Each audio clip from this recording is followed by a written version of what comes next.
अस्सलामुअलैकुम वरहमतुल्लाहि वबरकातुहू। मैं हूं डॉक्टर हामिद शाफ़ी और आप देख रहे हैं Shafia social media. Shafia social media के प्लेटफॉर्म पे दूसरा सवाल यह है कि अस्सलामुअलैकुम मोहतरम हज़रत साहब, ज़िक्र अज़कार तस्बीहात को शुमार करके तस्बीह पर पढ़ने से बहुत से लोग एतराज़ करते हैं और बाबा बुल्ले शाह रहमतुल्लाह अलैह का हवाला देते हैं। इसी तरह दूसरे लोग कहते हैं कि अगर तुम गिन कर पढ़ोगे तो अल्लाह तुम्हें गिन कर ही देगा। तो क्या जिक्र अज़कार शुमार करके नहीं करना चाहिए, यानी तस्बीहात वगैरह शुमार नहीं करनी चाहिए, यानी हमें खुला पढ़ना चाहिए? बराए मेहरबानी इस सवाल को वीलॉग में शामिल करें ताकि लाखों लोगों को नफ़ा हो। वो लोग जो ये एतराज़ करते हैं, पहली बात, उनका शरीयत के साथ कोई ताल्लुक वास्ता नहीं है, उन्हें शरीयत की अलफ बे का भी इल्म नहीं है, या वो पढ़े हैं, मौलाना ताला जमील साहब को कोट कर रहा हूं, वो पढ़े हैं, कड़े नहीं, किताबें पढ़ी हैं मगर किसी अल्लाह वाले के हाथ में हाथ नहीं दिया, तो दीन समझ नहीं आता। दीन अल्लाह वालों की, अहलुल्लाह की सोबत से समझ आता है, उनकी निगाह करम, उनकी तवज्जो से समझ आता है, फिर शरह सदर होती है। वरना तो आप किताबें खोल के बयान करोगे तब भी आपको समझ नहीं आएगी कि हदीस में क्या कहा जा रहा है या रब का कुरान क्या फरमा रहा है, आपको कुछ समझ नहीं आएगी। हालांकि अल्फाज आपके सामने हैं, आपका सीना खुलेगा नहीं, मजमून खुलेगा नहीं, मानी खुलेंगे ही नहीं। अब देखो, जहालत का थोड़ा सा पोस्टमार्टम मैं कर देता हूं। कहते हैं कि जिक्र अज़कार तस्बीहात को शुमार करके तस्बीह पर पढ़ने से बहुत से लोग एतराज़ करते, बाकी छोड़ दो। इसके पीछे मुद्दा क्या है कि विर्द करो, खुला पढ़ो, गिनकर नहीं पढ़ो। विर्द वजीफे का मकाम, फजीलत, सवाब, दर्जा ज्यादा है या नमाज का ज्यादा है? नमाज का ज्यादा है, वो क्यों गिनकर पढ़ते हैं? मैंने क्या कहा, ये जो लोग एतराज करते हैं या सवाल करते हैं, इनका शरीयत के साथ कोई ताल्लुक वास्ता नहीं है, मगर अफसोस ये है कि ये एतराज अहले इल्म भी करते हैं। फिर वही बात मौलाना तारा जमील साहब वाली कि पढ़े हैं कड़े नहीं, पढ़े हैं कड़े नहीं है। मैंने आपको एक ही दलील दी है, आपकी हवा टाइट हो गई है कि सबसे बड़ा जिक्र, सबसे बड़ा अमल, सबसे बड़ा वजीफा नमाज है। ऐसे ही है, तो वो क्यों गिन कर पढ़ते? दिन रात पढ़ो, 5 की बजाय 50 पढ़ो। वो क्यों 5 पढ़ते हो, बल्कि 5 पढ़ते भी जान जाती, वो गिन कर पढ़ते हो। रोजे कितने हैं फर्ज, 29 या 30, क्यों गिनकर रखते हो? बल्कि कोशिश करते हो कि 29 ही हो जाए, वो गिनकर क्यों रखते हो? ज़कात है 2.5%, 4% क्यों नहीं देते? या जितना दिल चाहा उतना माल निकाल कर क्यों नहीं देते? 2.5% ही क्यों देते हो? हज कितना बड़ा अमल है, तमाम इबादत का मजमुआ हज है। सबसे आखिरी हुक्म किसका आया? हज का। जब उम्मत हुजूर अलैहिस्सलाम के गुलाम अहले ईमान तैयार होगी, अल्लाह ने आखिरी हुक्म क्या दिया? हज का। हज तमाम इबादत का मजमुआ है। साल में कितनी बार करते हो? एक बार। क्यों गिनकर करते हो? जब इतना बड़ा अमल है तो रोज करो। कुर्बानी साल में कितनी बार वाजिब होती है साहब नसाब पे? एक बार। हर रोज कुर्बानी करो, हर रोज कुर्बानी करो। भाई, तमाम आमाल एक तादाद में है, एक तरीकाकार है। ये फराइज की बात हो रही है, तो फराइज में अल्लाह ने अदादो शुमार का लिहाज रखा है, अदादो शुमार एक तरीकाकार हमारे सामने रखा है, ताकि जब हम नफली इबादत भी करें तो फर्ज इबादत की नकल करते जाएं। अल्लाह ने असल दिखा दी कि असल ये है, तो नकल जब तुमने करनी है तो असल को सामने रखना है। तो जो फराइज हैं उन तमाम के अंदर क्या है? तादाद है, वक्त का तयन है, शराइत हैं, आदाब हैं। ठीक है, अब जब हम नफली आमाल करेंगे, कोई भी हो, जिक्र अज़कार हो या दीगर नवाफल हो या दीगर नफली काम हो, तो हम फराइज को सामने रखेंगे, उनकी नकल करेंगे। ये नहीं कि हम ब्रेकों के बगैर ही चलेंगे। बात समझ आ रही है? अब देखें आगे, वो कहते हैं कि बाबे बुल्ले शाह रहमतुल्लाह अलैह का हवाला देते हैं। सुनो, अब यहां मैं राज की 2-3 बातें कहता हूं, जरा तवज्जो रखनी है आपने। जब बाबे बुल्ले शाह रहमतुल्लाह अलैह के पीर मुर्शद सैयद अनायत हुसैन शाह कादरी रहमतुल्लाह अलैह नाराज हो गए, एक लंबी दास्तान है। तो बाबे बुल्ले शाह रहमतुल्लाह अलैह जब अपने पीर मुर्शद के घर पे पहुंचे, दरवाजे पे जाके दस्तक दी, तो सैयद अनायत हुसैन शाह कादरी रहमतुल्लाह अलैह मुसल्ले पे बैठ के रब से बाबे बुल्ले को मांग रहे थे। किसको मांग रहे थे? बुल्ले को मांग रहे थे। दरवाजे पे दस्तक हुई, सैयद अनायत हुसैन शाह कादरी रहमतुल्लाह अलैह पीर मुर्शद बाबा बुल्ले शाह रहमतुल्लाह अलैह दरवाजे पे आए और आवाज दी। कौन? बाहर से जवाब आया, बुल्ला। क्या जवाब आया? बुल्ला। सैयद अनायत हुसैन शाह कादरी रहमतुल्लाह अलैह ने बाबे बुल्ले शाह रहमतुल्लाह अलैह को क्या फरमाया? बुल्ला नहीं, बुल्लिया। नहीं समझ रहे। बाबा बुल्ले शाह रहमतुल्लाह अलैह से आपके मुर्शिद नाराज हो गए। जब आप मनाने के लिए उनके घर पहुंचे तो वो क्या कर रहे थे? मुनाजात कर रहे थे, अल्लाह से मांग रहे थे। किसको मांग रहे थे? अपने बुल्ले को। तो आज बुल्ला कहां है? दरवाजे पे, चौखट पे खड़ा है। दस्तक दी, आप मुसल्ले से उठे, मुसल्ले से उठकर दरवाजे पे गए, आवाज दी, पूछा कौन? तो बाबे बुल्ले शाह रहमतुल्लाह अलैह ने क्या जवाब दिया? बुल्ला। क्या जवाब दिया? बुल्ला। आपने अंदर से क्या आवाज दी? नहीं, बुल्ला नहीं, बुल्लिया। नहीं समझ आई। बाबा बुल्ले शाह रहमतुल्लाह अलैह क्या अर्ज कर रहे हैं? बुल्ला। आपके पीर मुर्शिद क्या फरमा रहे हैं? बुल्लिया। यानी जो भूल गया, जिसको खता लग गई।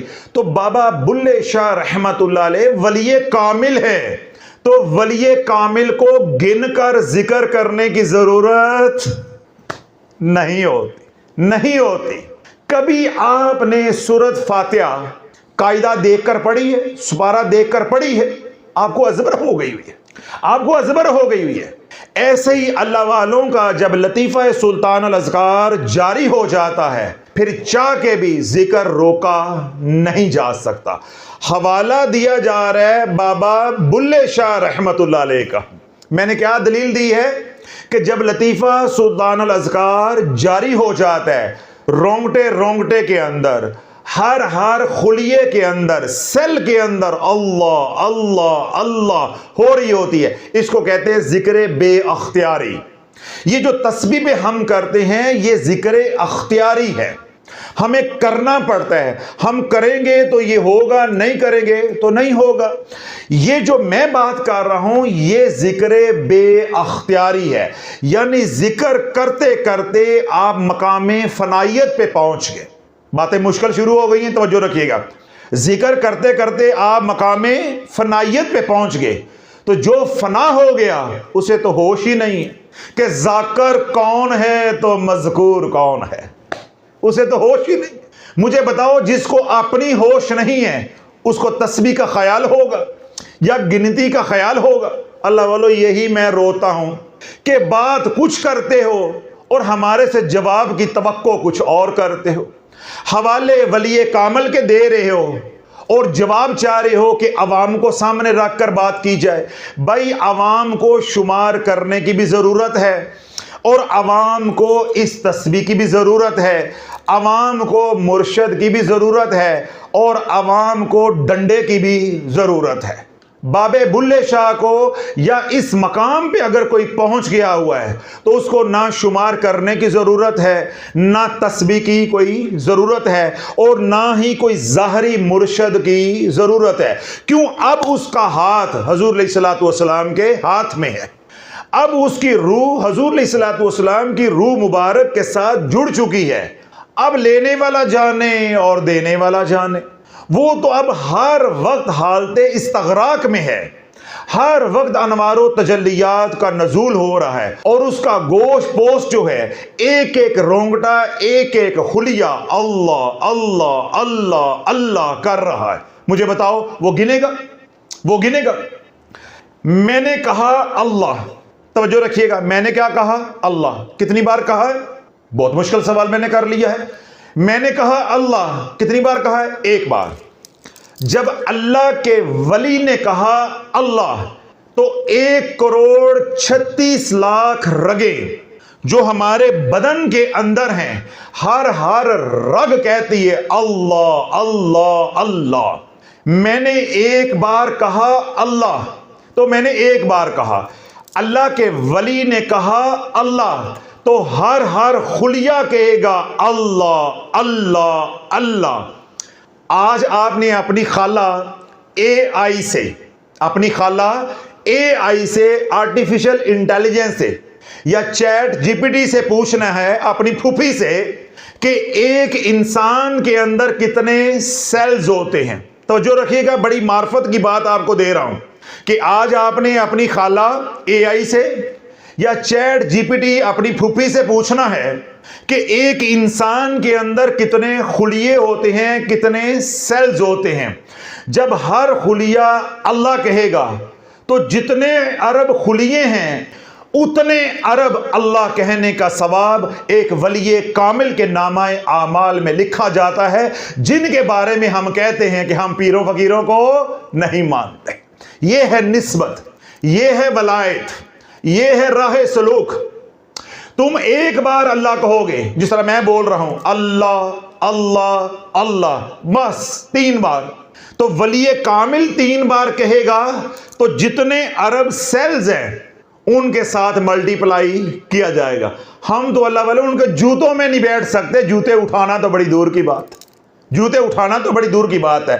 तो निस्बत इंसान को एक पल में कहीं का कहीं पहुंचा देती है। तो लोग जिसके बदन के अंदर हर खुलिया, हर सेल, हर रोंगटा अल्लाह अल्लाह कर रहा है, उसको तस्बीह की जरूरत है या वो उसको शुमार करने की जरूरत है? वो तो जिक्र कसीर पहले ही कर रहा है। तो हवाला किसका दिया जा रहा है? बाबा बुल्ले शाह रहमतुल्लाह अलैह का। और बात किन की हो रही है? गाफिलीन की, जो नमाज नहीं पढ़ते, जो नमाज नहीं पढ़ते। और शरई दलील भी मैंने दे दी है, ये तो तरीकत के हवाले से बात हुई है ना, शरई दलील भी मैंने दे दी है कि जब फराइज की तादाद है तो जिक्र की तादाद क्यों नहीं है?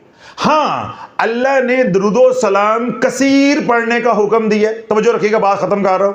अल्लाह ने दुरूदो सलाम कसीर पढ़ने का हुक्म दिया है। या अय्युहल्लज़ीना आमनू सल्लु अलैहि वसल्लिमू तस्लीमा। कसरत के साथ पढ़ो, कसरत के साथ पढ़ो। कसरत क्या है? 313 बार। उलमा कहते हैं अगर आप 313 बार रोजाना दुरूदे पाक पढ़ लोगे तो आपका नाम दुरूदे पाक कसीर पढ़ने वालों में लिखा जाएगा। रब फरमाता है या अय्युहल्लज़ीना आमनू उज़्कुरुल्लाह ज़िक्रन कसीरा, ए ईमान वालो मेरा जिक्र कसरत के साथ करो। मैं रोजाना 20 तस्बीहां गिनकर करता हूं। नहीं समझ रहे? मैंने लोहा गर्म कर लिया है, अब अपना मौक़िफ़ दे रहा हूं, नुक्ता समझा रहा हूं, समझने की कोशिश करो। रब फरमाता है या अय्युहल्लज़ीना आमनू उज़्कुरुल्लाह ज़िक्रन कसीरा, ए ईमान वालो कसरत से अल्लाह का जिक्र करो। अगर मैं 5 तस्बीहां करूं, 10 तस्बीहां करूं, 50 तस्बीहां करूं, क्या इसको जिक्र कसीर नहीं माना जाएगा? इस वजह से नहीं माना जाएगा कि मैंने तस्बीह के ऊपर किया है। अगर मैं दुरूदे पाक 5 तस्बीहां, 10 तस्बीहां, 20 तस्बीहां पढ़ूं तो इसको दुरूदे पाक कसीर इसलिए नहीं माना जाएगा कि मैंने गिनकर पढ़ा है। भाई कसीर का मतलब है कि जितना ज्यादा से ज्यादा आप पढ़ सकते हो और जितना ज्यादा से ज्यादा आप पचा सकते हो, उसको गिनकर पढ़ो या बगैर गिने पढ़ो। अब जटाकी मिसाल देता हूं तो कहानी जाएगी मोक तो किला जाएगा ठोक। तो जो रखिएगा, आप बाहर से आए सफर से, शदीद भूख लगी थी और आपकी नई नवीली दुल्हन आई है, बेगम साहबा आई हैं, गरम गरम रोटियां पका रही हैं। आप उन हाथों की पकी हुई रोटियां जो आपकी बेगम ने पका के दी हैं, बाद जो नसीबाना मिल रही ने, चलो तस्वर में तो एंजॉय कर लो यार, अब बात खत्म हो रही है, रात के 3 बज रहे हैं, वो थोड़ा सा एंजॉय कर लो। अब आपकी बेगम नई नवीली दुल्हन है, गोरे चिटे हाथों से गरम गरम रोटियां पका के दे रही है और आप सफर से आए हैं और आपको शदीद भूख लगी है। मेरा सवाल यह है, रोटियां गिन के खाओगे तो भूख खत्म होगी या बगैर गिने खाओगे तो भूख खत्म होगी? मैंने क्या कहा था कि कहानी गई मौका तो किला गया ठोक। इसी तरह जो छड़े छांट है उनको भी हौसला देना है ना बेचारों को, उनका भी तो दिल रखना है ना। अब सारे बीवियों वाले तो नहीं है ना, कोई पुरानी बीवियों वाले भी हैं मेरी तरह, और कुछ बेचारे कमवारे हैं। अब जो कमवारे हैं, कोई नौजवान है, बेटा है, बेटी है, बाहर से आए, कॉलेज से आए, यूनिवर्सिटी से आए, अपने ऑफिस से आए, भूख लगी है, माँ ने रोटियां पका के दी। अब वो गिनकर खाते हैं, 1 रोटी, 2 रोटी, 3 रोटियां, तब भूख मिटेगी, या बगैर गिने खाते हैं तो तब भूख मिटेगी? कुछ शर्म आई या कुछ समझ आई? अल्लाह वालों, गिन के खाओ तब भी भूख मिटेगी। बगैर गिने जितनी जरूरत है, जितना खा सकते हो, पचा सकते हो, तब भी खाओगे तो भूख मिटेगी। इसी तरह अल्लाह का जिक्र आप गिन कर करोगे तब भी नफा होगा, बगैर गिने करोगे तो तब भी नफा होगा। तवज्जो रखिएगा, बात खत्म हो रही है, बात खत्म हो रही है। रोटियां गिन के खाओगे तो कमर रहेगी, ये कमरा नहीं बनेगा। जब खुराक को मतवज्जे हो के कैलकुलेट करके खाओगे, तवज्जो के साथ खाओगे कि भाई मैंने इतनी खानी है, ये खाना है, ये नहीं खाना, तो आप फिट रहोगे, बीमार नहीं होंगे। अगर ब्रेकां तो बगैर खाओगे तो बीमार हो जाओगे। इसी तरह जिक्र, अज़कार, तस्बीहात अगर आप गिन कर करोगे जिस तरह आपके मुर्शद ने बताई हैं तो आपको नफा होगा, आपको नफा होगा। अगर आप किसी दिन ज्यादा और किसी दिन कम करोगे तो आप बीमार हो जाओगे। जिस तरह आप किसी दिन रोटियां खाते हैं 2 और किसी दिन खाते हैं 5, तो आप थोड़ा खाओगे तब भी बीमार हो जाओगे, ज्यादा खाओगे तो तब भी बीमार हो जाओगे। तो अगर आप जिक्र, अज़कार, तस्बीहात या औराद व वज़ाइफ गिने बगैर करोगे तो जो कैफियत आएंगी, हमें कैसे मालूम होगा कि कितना पड़ा और क्या पड़ा? तो ये कैफियत आई, ये कौन मालूम करेगा? ये कौन मालूम करेगा? या आपके चेहरे पे रौनक आ रही है, आपका कल्ब जो है वो मुनव्वर हो रहा है, आपके लताइफ जो जाकिर हो रहे हैं, हम कैसे मालूम करेंगे कि ये रोजाना 2000 दुरूद पाक पढ़ने पे ये मकाम हासिल हुआ है, 10,000 पढ़ने पे ये मकाम हासिल हुआ है, या 313 पढ़ने पे ये कैफियत या ये मकाम हासिल हुआ है? कोई दुनिया में मशीन है?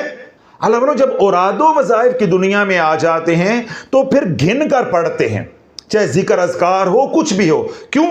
जिस तरह हम अपने बदन को कोई दवाई देते हैं तो क्या बगैर गिने होती? उसकी पोटेंसी होती है, उसकी तादाद होती है, उसकी मिकदार होती है।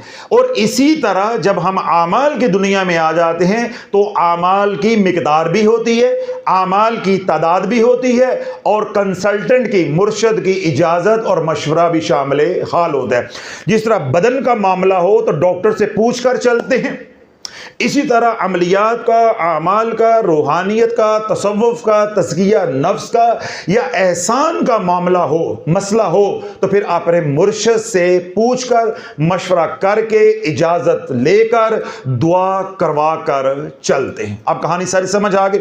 आगे जो उन्होंने कहा कि भाई गिन कर अल्लाह का जिक्र करोगे तो गिन कर ही अल्लाह तुम्हें देगा। मैंने क्या कहा कि ये सब जाहिलीन है, ये सब जाहिलीन है। मैं पहले इसका जवाब दे चुका हूं कि सबसे बड़ा अमल कौन सा है? नमाज। तो नमाज तू गिन कर पढ़ता है तो अल्लाह तुझे माला माल कर देता है। अल्लाह के महबूब अलैहिस्सलातु वस्सलाम ने क्या बात इरशाद फरमाई है कि जिसने 5 गाना नमाज, फर्ज नमाज की पाबंदी की, फक्र फाका से वो आज़ाद हो गया, फक्र फाका से वो आज़ाद हो गया। अल्लाह के नबी अलैहिस्सलातु वस्सलाम ने जितने भी आमाल बताए हैं, क्या गिन कर पढ़ने को कहा है कि नहीं कहा? दुआ बताई है, अल्लाहुम्मा अजिरनी मिनन नार, अन्य वाह पढ़ो, ब्रेका तो बगैर पढ़ो 7 बार। दुआ तलकीन फरमाई है, हस्बी अल्लाहु ला इलाहा इल्ला हु अलैहि तवक्कलतु व हुवा रब्बुल अर्शिल अज़ीम। कितनी बार? 70 बार, 7 बार या 6 बार? तादाद बताई है 7 बार। ये नहीं कहा जितना मर्जी पढ़ो। जब आप 6 बार पढ़ोगे तो मेरे नबी की ये सुन्नत नहीं रहेगी, 8 बार पढ़ोगे मेरे नबी का यह तरीका नहीं रहेगा। आपने तादाद बताई है, फिर वक्त भी बताया है किस वक्त पढ़ने। अल्लाहुम्मा अजिरनी मिनन नार की मैंने मिसाल दी, तादाद भी बताई है, वक्त भी बताया है। तादाद भी है, मिकदार भी है और वक्त का तयन भी है। तो लोग जितने भी अमाल हैं उनकी तादाद भी होती है, उनकी मिकदार भी होती है, वक्त का तयन यानी साथ भी होती है और दीगर शराइत और आदाब भी होते हैं। जिनको पूरा करना ज़रूरी होता है। सिर्फ ये नहीं है कि शुमार नहीं करना, ये जाहिलीन वाली बातें हैं कि अगर तुम गिन के करोगे तो अल्लाह तुम्हें गिन कर देगा। मलक रियाज दे हाथ च केड़ी तस्बीह है? अल्लाह ने अन्ने वाह दिता है उन्होंने। जरदारी दे हाथ च केड़ी तस्बीह है? केड़ी तस्बीह है? वो कौन सा जिक्र करते हैं? 32,000 मुरब्बे उनकी जमीन है और 18 स्टेशन उनके रकबे के अंदर से गुजरते। कौन सी तस्बीह है? इस तरह दीगर कई हमारे मुल्क के अंदर अमीर कबीर लोग हैं। इसका मतलब है कि वो जो जितना ज्यादा पढ़ेगा उसको उतना ज्यादा मिलेगा, या वो खुला पढ़ेगा तो उससे ज्यादा मिलेगा। भाई रिस्क एक अलग मामला है और इसी तरह जिक्र अज़कार एक अलग मामला है। अगर जिक्र अज़कार करने से रिस्क ही मिलता तो अल्लाह वालों, मैं कई बार ये गिला करता हूं कि जब तुम ऐसी बातें करते हो या सोचते हो तो सबसे ज्यादा रिस्क तुम्हारे मस्जिद के खतीब को, इमाम को, मुअज्जिन को मिलता, जिसके सीने में कुरान है। जिस कोठी में तुम रह रहे हो उस कोठी में वो रह रहा होता, जिस हुजरे में वो रह रहा है उस हुजरे में तुम जाकर चीखें निकाल रहे होते, बांगे दे रहे होते। रिज़्क़ का मामला और है, ये अल्लाह की इबादत है, ये अल्लाह का हुक्म है, उसकी तामील है। वो उस चाहे तो दुनिया में दे दे, वो चाहे तो वो आखिरत में दे दे।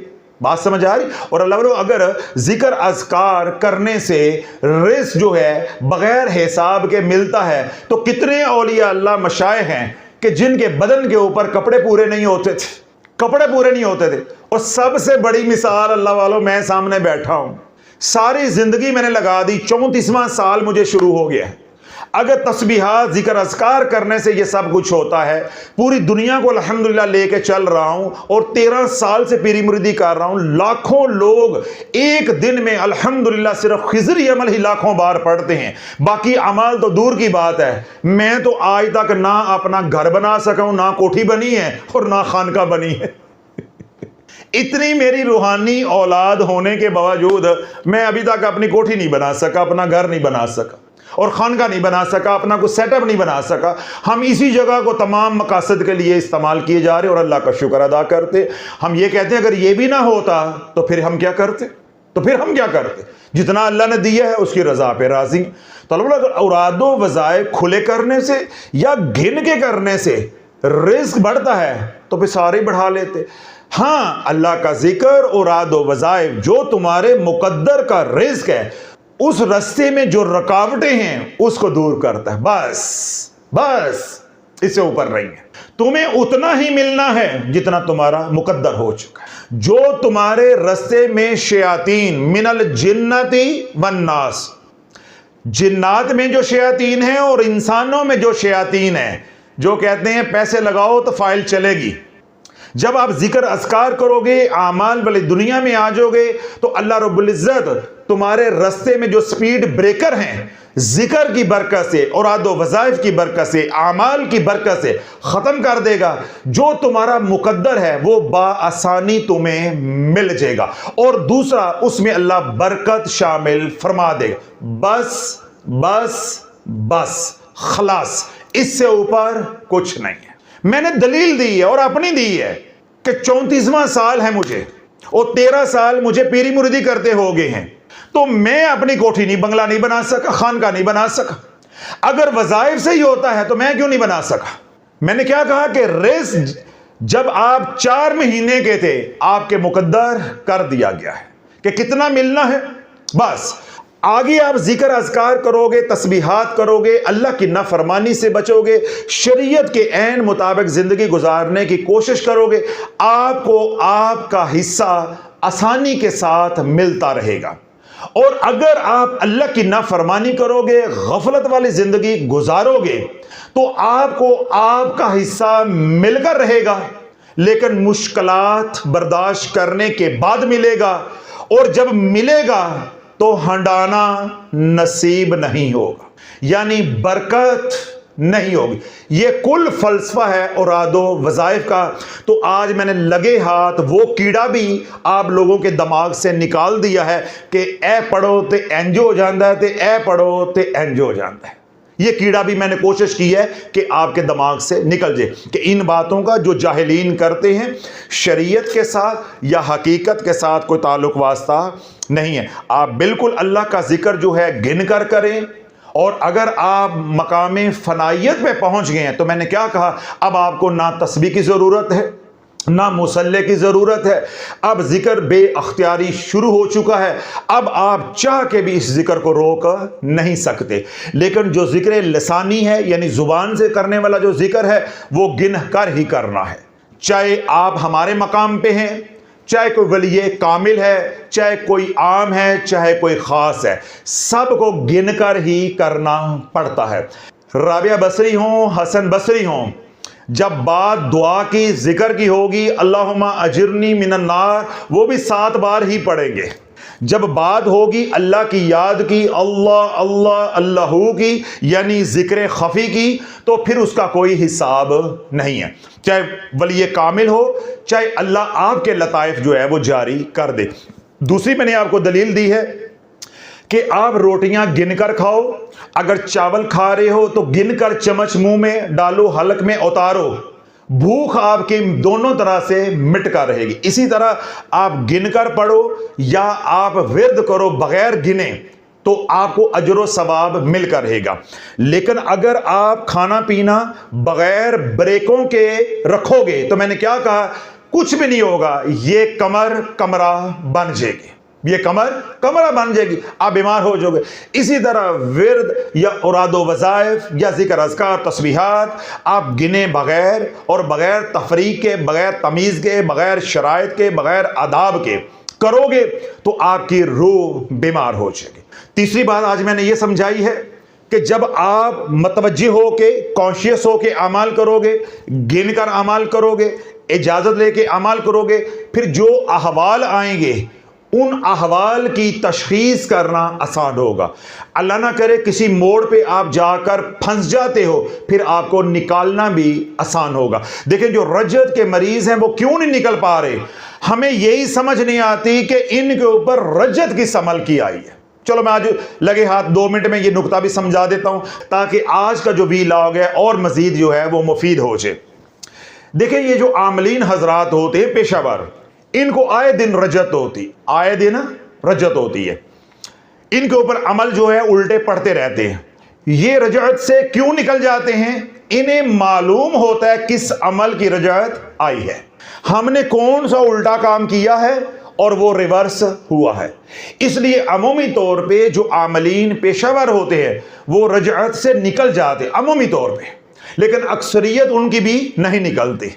वो क्यों निकल जाते हैं मैंने आपको राज दे दिया है। उन्हें पता है कि हमने फुलां का कबाड़ा किया, वो अमल हमारा पलटा है, फिर उसका 6 महीने इलाज करें, साल इलाज करें, अमूमी तौर पे वो बच जाते हैं, निकल जाते हैं। ये जो अवामुन्नास के ऊपर रजत पड़ी है, अवामुन्नास इससे निकल क्यों नहीं पा रही कि जब ये हमारे से राबता करते हैं या हमारे पास आते हैं, हमें मालूम ही नहीं होता कि किस अमल की रजत पड़ी है कि उन्होंने 500 हजार वजीफे पढ़े हैं।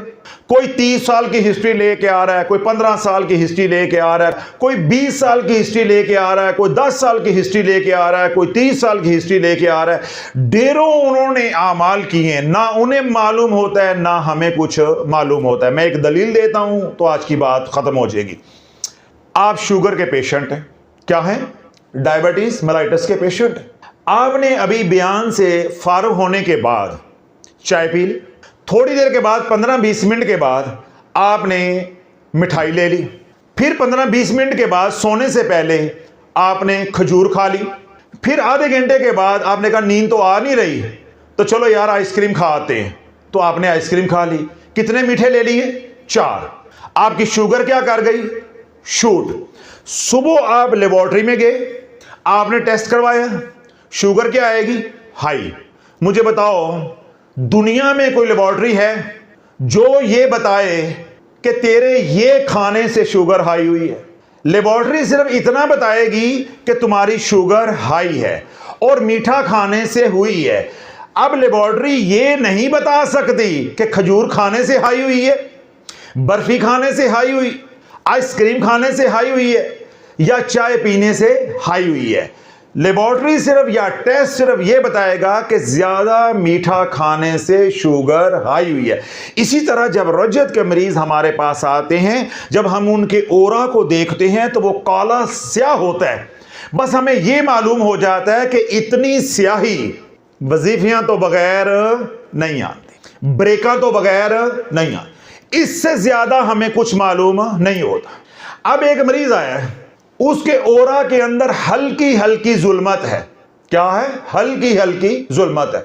हम थोड़ा सा इन्वेस्टिगेट करेंगे, प्रोब करेंगे, ठीक है, कुरेदेंगे, 2-4 सवालात करेंगे, अल्लाह के हुक्म से हमें पता चल जाएगा कि ये नजर बद का मरीज है, अल्लाह की नाफरमानी का मरीज है या जादू का शिकार है। समझ आ गई बात? हमने ओरा को देखना है। ओरा काला स्याह है, भरा पड़ा है। जिस तरह मैं कई बार कहता हूं, तवे का जो पेंदा होता है या तवा की जो बैक साइड होती है, इस तरह काला स्याह है।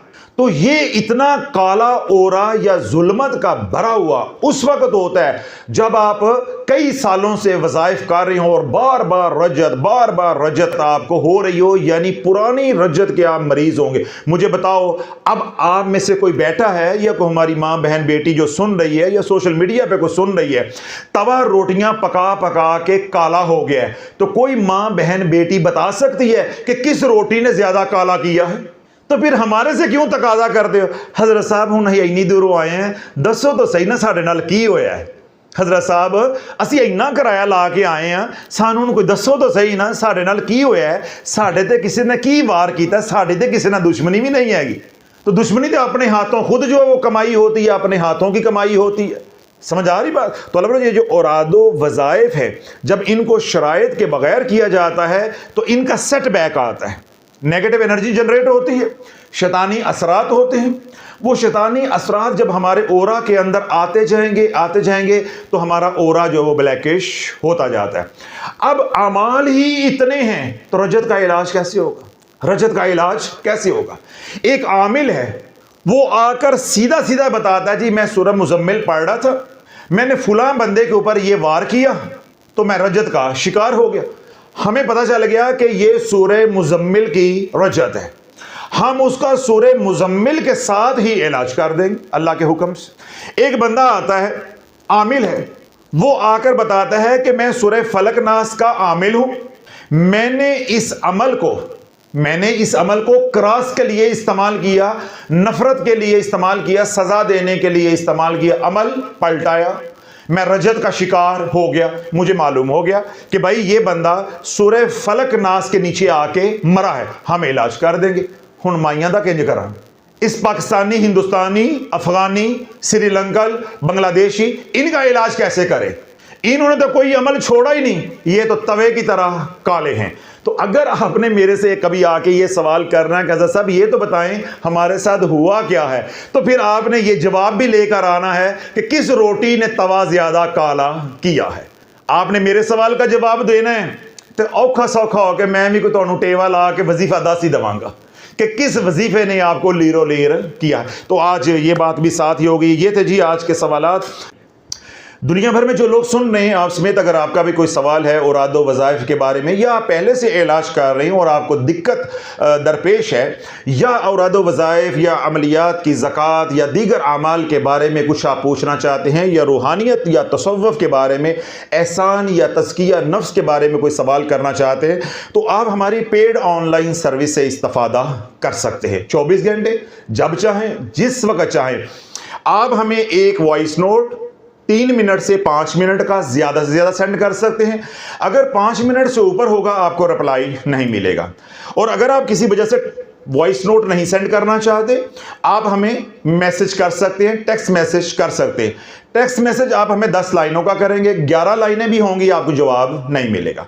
अगर आपने टेक्स्ट मैसेज कर दिया तो आप वॉइस नहीं कर सकते, और अगर आपने वॉइस कर दिया तो आप टेक्स्ट मैसेज नहीं कर सकते। दोनों में एक करना है। इसी तरह जब आपने टेक्स्ट मैसेज कर दिया या वॉइस नोट हमें सेंड कर दिया और आपने एडमिन से रजिस्ट्रेशन करवा ली, अब आपने बार बार कॉल नहीं करनी, टेक्स्ट मैसेज नहीं करना, रिमाइंडर नहीं देना। बार बार कॉल करेंगे आपका नंबर टॉप पर जाता रहेगा, आपको रिप्लाई नहीं मिलेगा।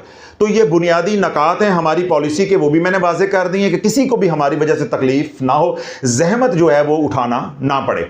तो पॉलिसी को फॉलो करें, इंशाल्लाह ड्यू टाइम के अंदर आपको जवाब मिल जाएगा। अगर आपका मसला, आपका सवाल, आपका जो इशू है वो इज्तिमाई नौइयत का होगा तो आपकी इजाज़त के साथ आज की तरह वीलॉग का हिस्सा बना देंगे, आपको भी नफ़ा होगा इंशाल्लाह, और आपकी बरकत से, आपकी तवस्सुल से लाखों लोगों का नफ़ा होगा। और अगर आपका इशू, आपका मसला, आपका सवाल प्राइवेट नौइयत का है, निजी नौइयत का है, तो आपको प्राइवेटली यानी वॉइस नोट के जरिए रिप्लाई कर दिया जाएगा। दुनिया भर में जो लोग परेशान हाल है, अल्लाह उनकी परेशानियों को दूर अता फरमाए। जो दुखी हैं, अल्लाह उनके दुख दूर अता फरमाए। जो सुखी हैं, अल्लाह उनको मजीद सुख अता फरमाए। वो तमाम हज़रात जिनको अल्लाह रब्बुल इज़्ज़त ने नेमतों से माला माल किया है, अल्लाह बरकतें भी नाज़िल फरमाए ताकि वो तमाम नेमतें हैं उनकी नस्लों को भी हंडाना नसीब हो। आपस में दुनिया भर से वो लोग जिन्होंने दुआओं के लिए कहा है, अल्लाह हमारी गुजारिशात को, हमारी दरख्वास्तों को, हमारे टूटे फूटे अल्फाज को, हमारी इल्तजाओं को उनके हक़ में कबूल व मंजूर फरमाए और उनकी मकबूल और मबरूर दुआओं को हमारे हक़ में कबूल व मंजूर फरमाए। दुनिया भर में वो लोग जो बीमार हैं, रूहानी मरीज़ हैं या बदनी मरीज़ हैं, घरों में हैं या अस्पतालों में हैं, बच्चे हैं, बूढ़े हैं, शहरी हैं या देहाती हैं, अरबी हैं या अजमी हैं, अल्लाह सबको सेहत वाली, सलामती वाली, खैर वाली, बरकत वाली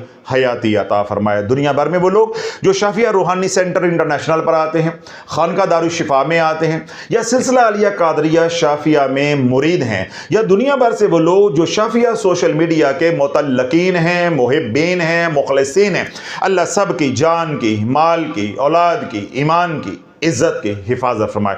दुनिया भर से वो लोग जो हमारे से मोहब्बत करते हैं, अकीदत रखते हैं, या दुनिया भर में वो लोग जो सिलसिला अलिया कादरिया शाफिया के पैगाम को आम कर रहे हैं, या अपने मकाम पर रहते हुए दावत व तबलीग का काम कर रहे हैं, या वो खुश नसीब जो शाफी की सोच को, फ़िक्र को, सदा को घर घर में पहुंचा रहे हैं, या वो खुश नसीब जो खानका की माली, बदनी, वक्ती खिदमत करते हैं। अल्लाह उन सब को हर तरह के शर से, मर्ज से, करज से, ज़िल्लत से, इल्लत से और किल्लत से महफूज फरमाए। जो हमने मांगा अल्लाह वो भी अता फरमाए, जो हमारी ज़रूरतें हैं अल्लाह हम सब को बिन मांगे अता फरमाए। सुब्हान रब्बिका रब्बिल इज़्ज़ति अम्मा यसिफून व सलामुन अलल मुरसलीन वल्हम्दुलिल्लाहि रब्बिल आलमीन। आ रहे हैं, मैं कितनी बार ये बात कह चुका हूं कि जिंदगी में हमने कभी 10-15 साल के बच्चे डिप्रेशन में मुब्तला नहीं देखे थे। आज हर हफ्ते एक दो तीन फैमिलीज आती हैं जिनके मासूम बच्चे डिप्रेशन का शिकार हो गए। तो डिप्रेशन क्या है? Negative energy.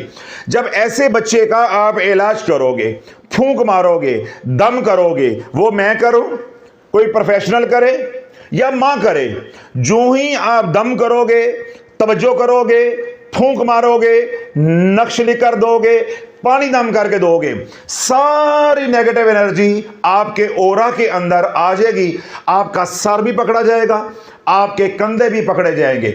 और अगर आपने बात को समझा ना, अपनी रियाजत की ना, सदका और खैरात किया ना, इस मसले को फौरन हल किया ना, आपका सब कुछ बंद जाएगा, सब कुछ बंद जाएगा, बंदिश लग जाएगी, चारों पोल फौरन ब्लॉक हो जाएंगे, फिर ये खुलने वाले नहीं है।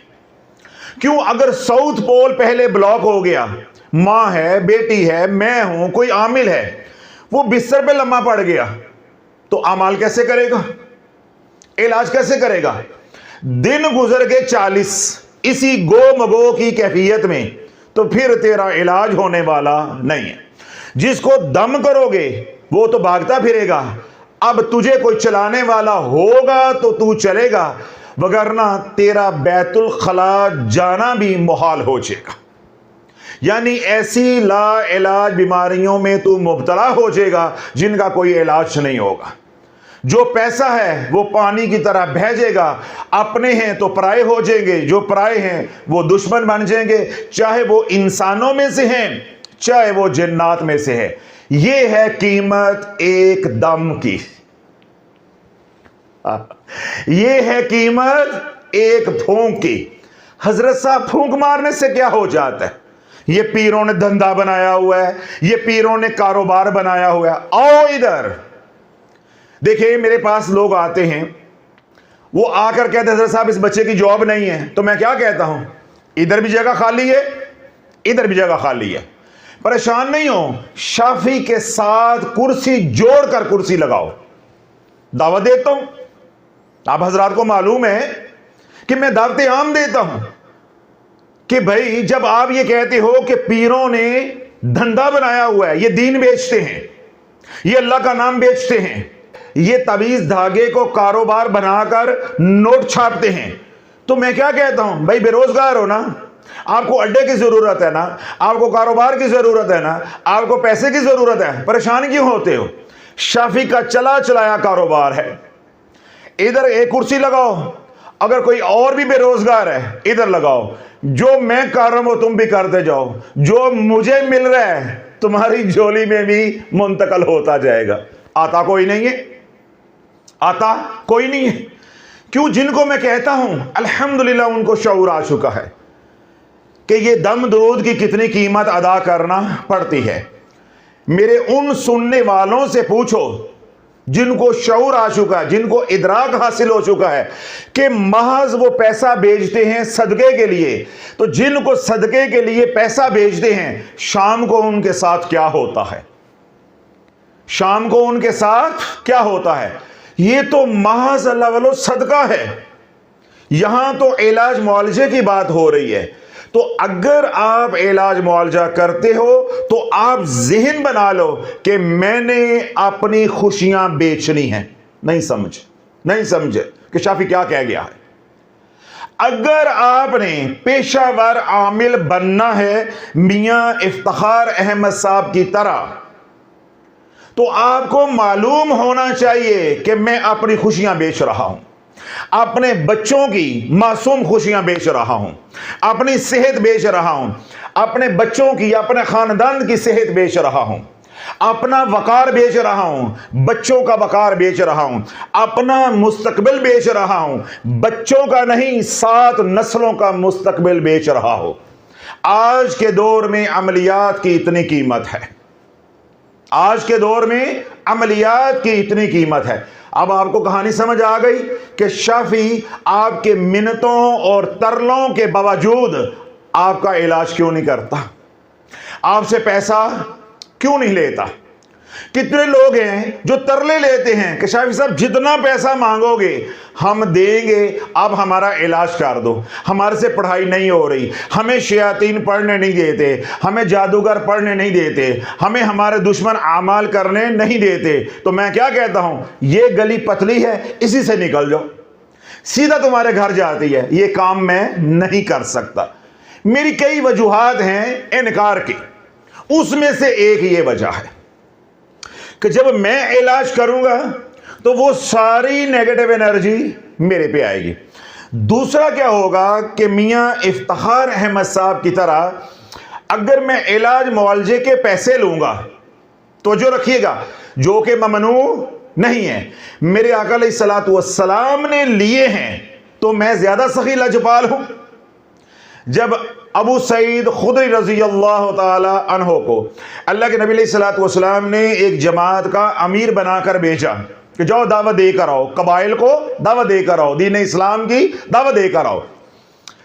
जब दावत देकर वो आ रहे थे वापस, तो जहां उन्होंने पड़ाव डाला तो वहां एक बच्ची, एक लड़की दौड़ती हुई आई और उसने आकर कहा कि आप में से कोई रुकिया जानता है, दम करना जानता है? तो उस जमात के एक साथी ने पूछा कि मसला क्या है।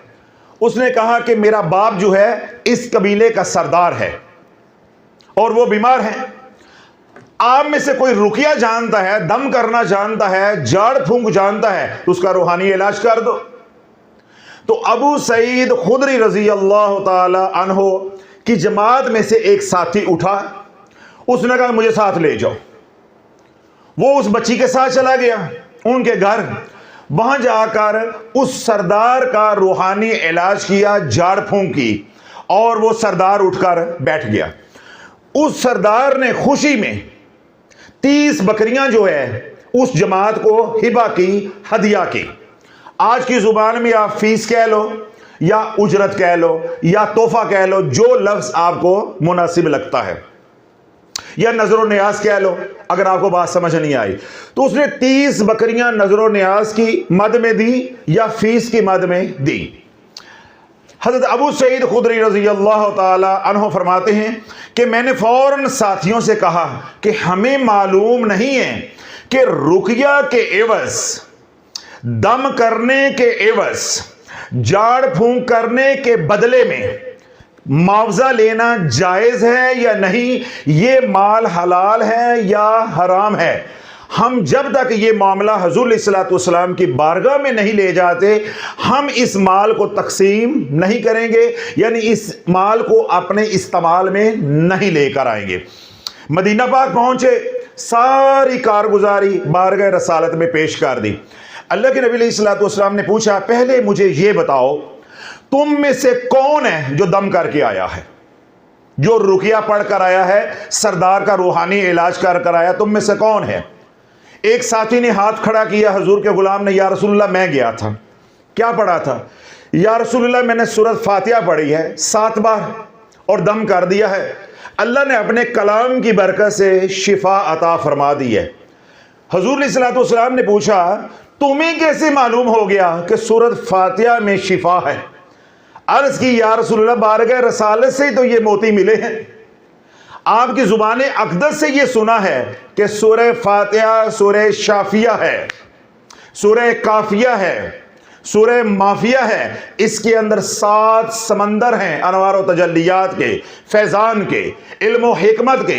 जिसने सूरत फातिहा को 7 बार पढ़कर जाड़ फूंक कर दी, अल्लाह शिफाए कामिला अजला अता फरमा देगा। तो या रसूलल्लाह ये सब कुछ आपकी बारगाह से तो मिला है, तो मैंने वहां जाकर पढ़कर उसको दम कर दिया। तो अल्लाह के नबी अलैहिस्सलाम ने इशारा फरमाया, अच्छा तो फिर इन बकरियों को तकसीम करो और एक हिस्सा मेरा भी निकाल लो।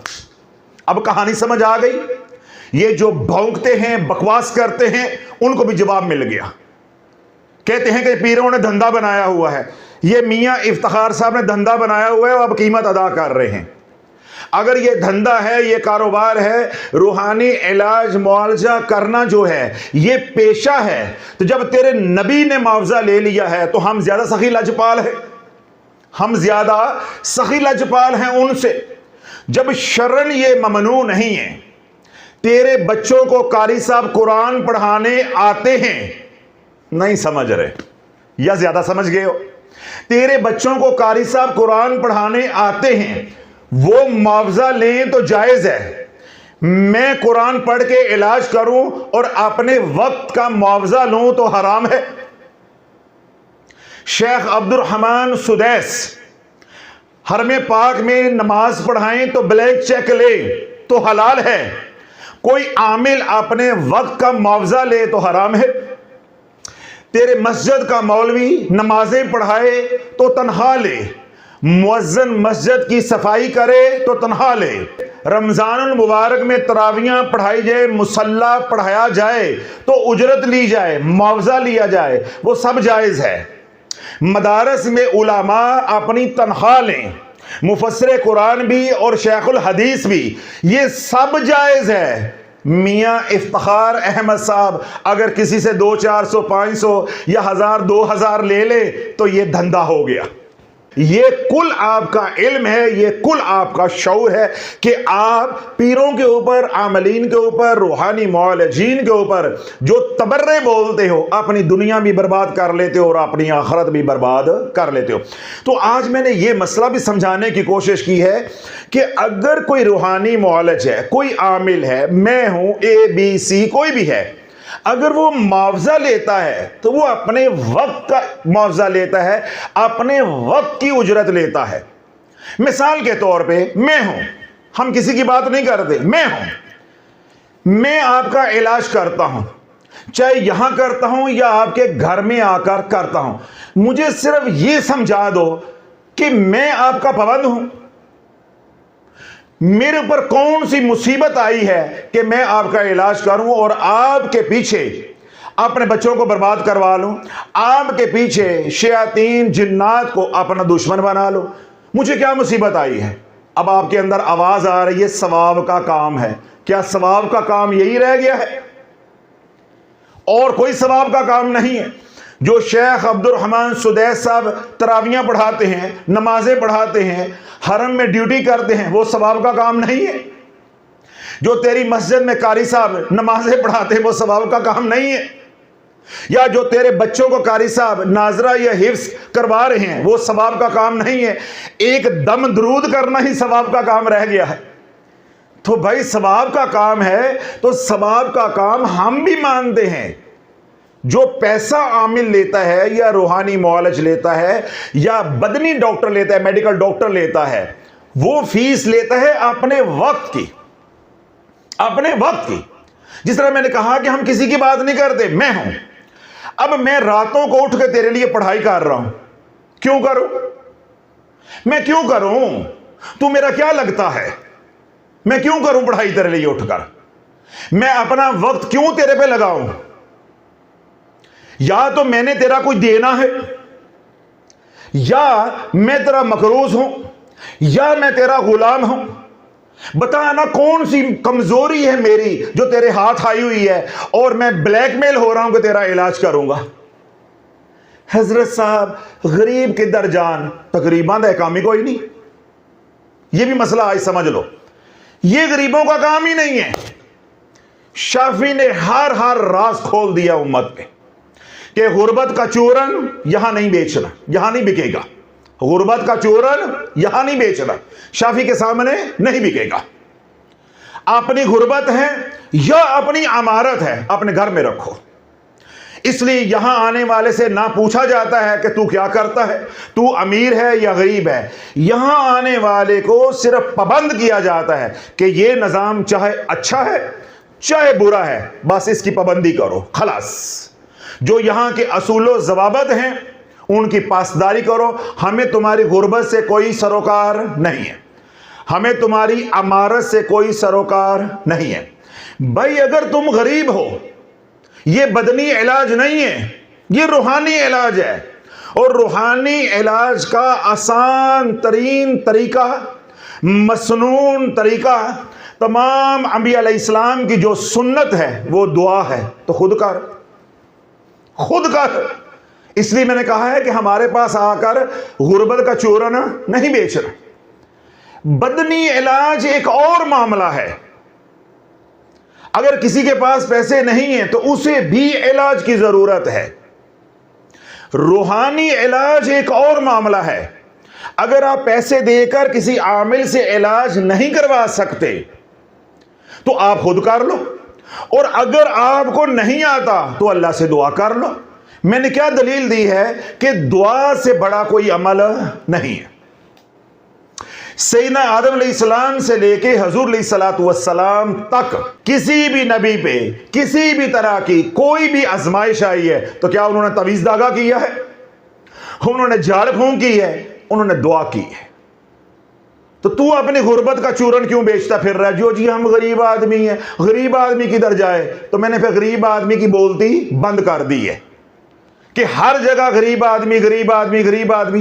भाई यहां गरीब आदमी का काम ही नहीं है। अगर मैं गरीब आदमी हूं तो अपने घर के काम खुद करूं। अब मैं मुलाजिम रख लूं तो जब मैं तनख्वाह देने लगूं तो मैं कहूं जी मैं गरीब आदमी में तनख्वाह नहीं दे सकता।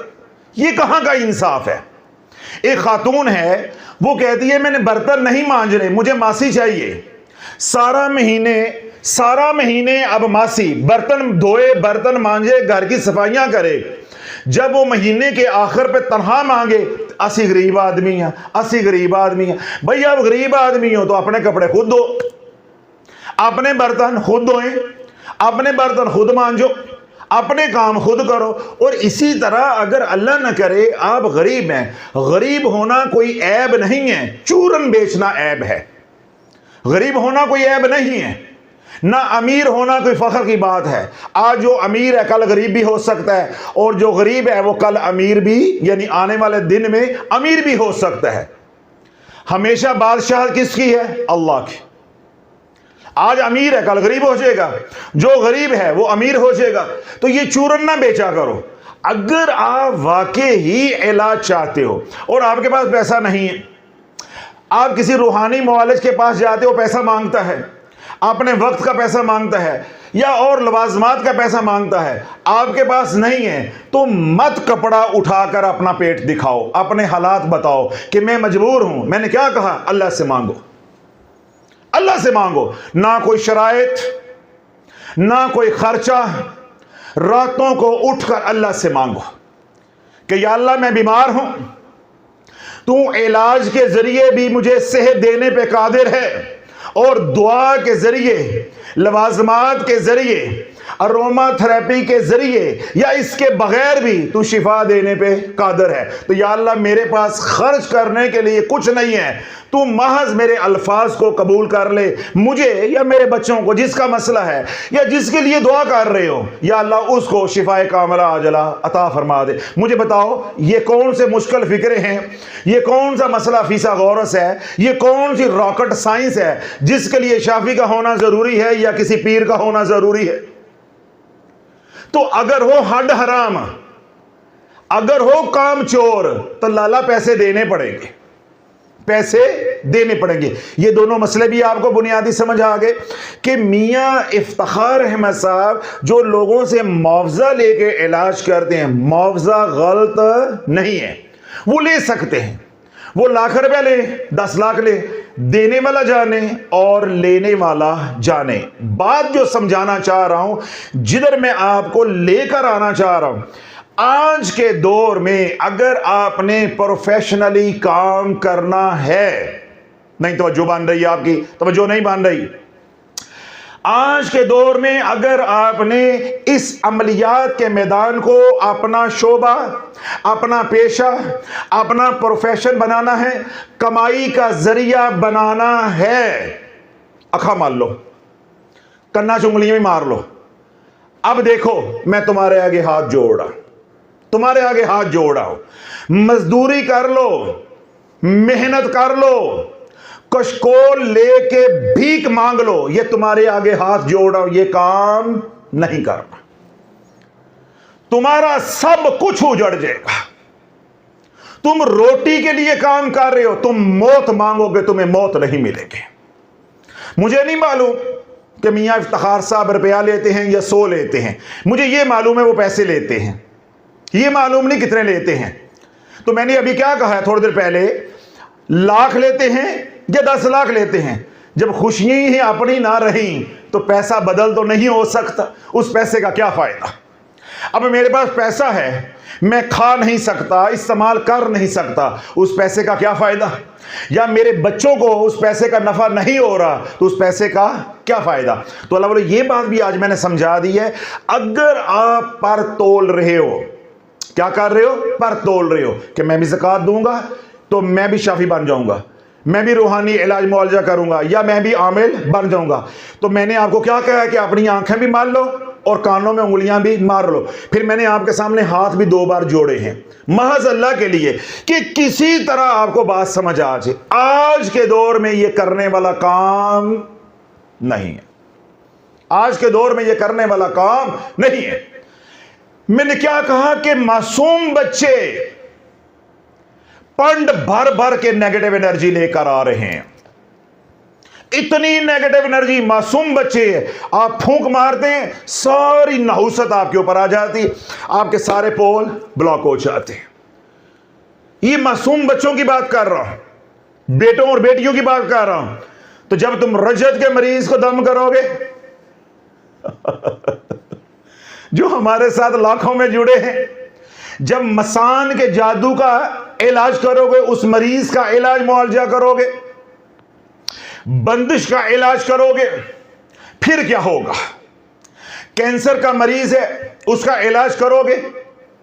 अभी देखें एक फैमिली आई, उनका एक ही बेटा है, तवज्जो रखिएगा, एक ही बेटा है। कितने बेटे हैं? एक ही बेटा है, एक ही औलाद है। पहले बाएं तरफ फालज हुआ है, उसके बाद 3 दिन के बाद दाएं तरफ फालज हुआ है। अब मुल्तान के एक हॉस्पिटल में जिंदगी मांग रहा है। जिंदगी की भीख मांग रहा है। मां ने आयत करीमा पढ़ पढ़ के फटे चुक दिते ने, फटे चुक दिते ने। एक ही औलाद है, जिंदा दरगो कर दिए। अब मेरे पास आए, जो मैं कर सकता था उनके लिए किया है। अब वही मरीज जो मेरे पास आया था अब आपके पास आता है, पीछे क्या है? हजारों आमाल की रजत। नहीं समझ रहे आप? एक अमल नहीं, माइयों ने सैकड़ों की तादाद में वज़ाइफ किए हैं जो गिने नहीं जा सकते। हजारों आमाल की रजत और लाखों की तादाद में पड़े हुए आमाल का सेटबैक उनकी एनर्जी है। जब ऐसे बच्चे पे फूंक मारोगे, ये सारा कुछ तेरे पे मुंतकल हो जाएगा।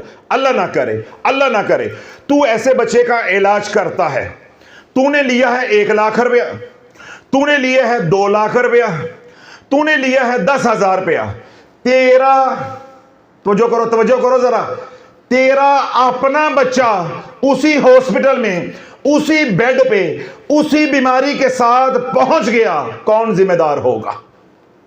यहां आपको लेकर आना चाहता था। मुझे